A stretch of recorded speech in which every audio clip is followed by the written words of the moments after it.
Il existe différents critères pour distinguer les types d'injection. Le premier critère correspond au nombre d'injecteurs.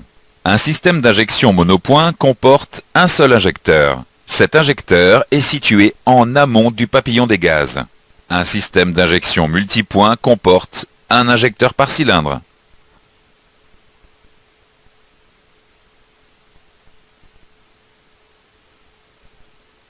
Sur les systèmes d'injection multipoint, il existe 3 modes d'injection. En injection simultanée, tous les injecteurs sont actionnés en même temps.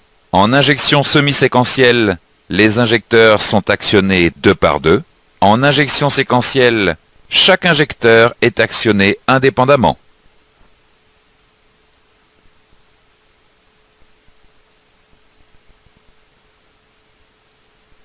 Le dernier critère de distinction est l'endroit où le carburant est injecté.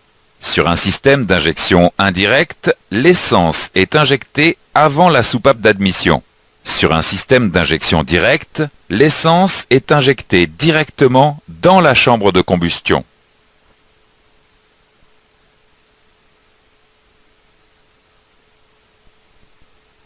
Un système d'alimentation en carburant est composé des éléments suivants: un réservoir, une pompe à carburant, un filtre, un régulateur, une rampe et des injecteurs.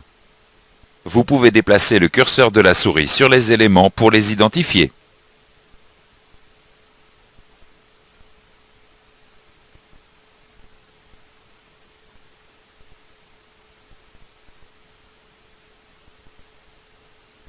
La pompe à carburant aspire le carburant du réservoir et alimente le circuit. La pompe à carburant permet de fournir le débit de carburant.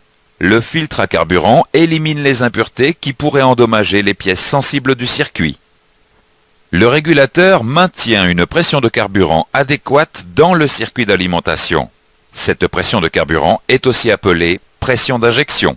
La rampe assure la distribution du carburant aux injecteurs.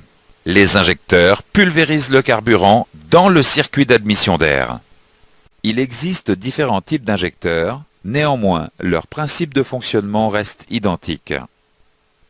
L'injecteur est alimenté en carburant sous pression. La pression de carburant en A et en B est identique.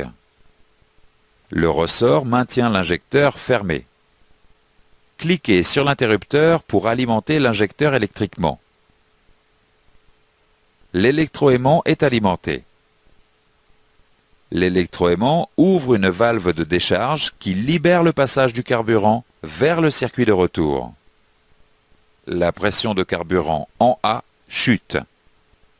La pression de carburant en B reste identique. Le déséquilibre de pression repousse l'aiguille de l'injecteur. Le carburant est pulvérisé. Cliquez sur l'interrupteur pour couper l'alimentation électrique. L'électroaimant n'est plus alimenté, la valve de décharge se referme. La pression de carburant en A augmente et s'équilibre avec la pression de carburant en B. Le ressort ramène l'aiguille en position fermée. L'injection est terminée.